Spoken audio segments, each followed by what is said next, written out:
I don't have much time, but this is the moment that decides everything. Hey, Fred, hold Okay, all right. So you know what that it's weird. So I was sitting there, I was watching this, and I was thinking about my grandparents, right? And and I don't know if something, and I don't know, I got a little choked up at the end. It's like the thing is pulling me. It's kind of so dramatic. And I was thinking about my grandparents. And does anybody how many of you have a grandparent that lost their home?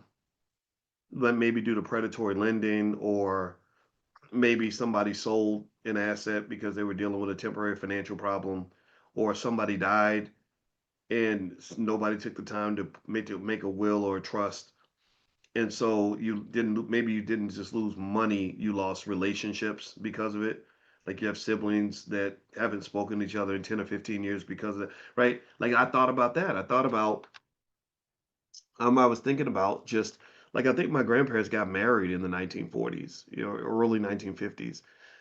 And I think it was early, like 1952 or something like that. And they moved into this neighborhood where they were the first black people to move into a white neighborhood, and on the west end of Louisville, Kentucky, and and they lived in that house from maybe let's say 1962 until 2002.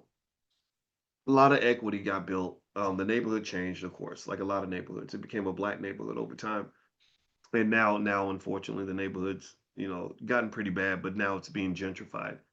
And so my grandfather was, as a senior citizen, he got locked into a predatory loan, and he couldn't pay the loan back, so they took the house. And I remember how much work it took to move. I mean, it takes a lot of work to move out of a house that's been lived in for 40 years.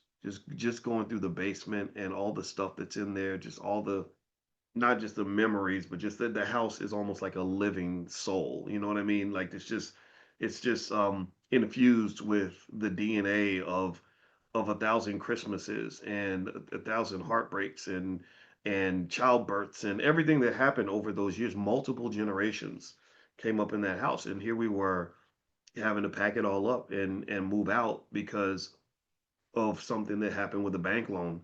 And so many other families went through that. So many other families have lost property and businesses and things like that. And so I looked up my grandmother's house.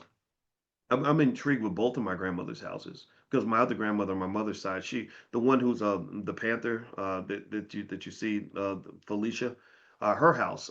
She moved into her house in 1968 and was there probably until about 1980, 88, maybe 20 years. And I grew up in that house. So I'm intrigued with both of those houses. And I literally looked them up because I thought about buying them just because I know with my parents' house, I'm not ever selling that, right? I'm connected in that way.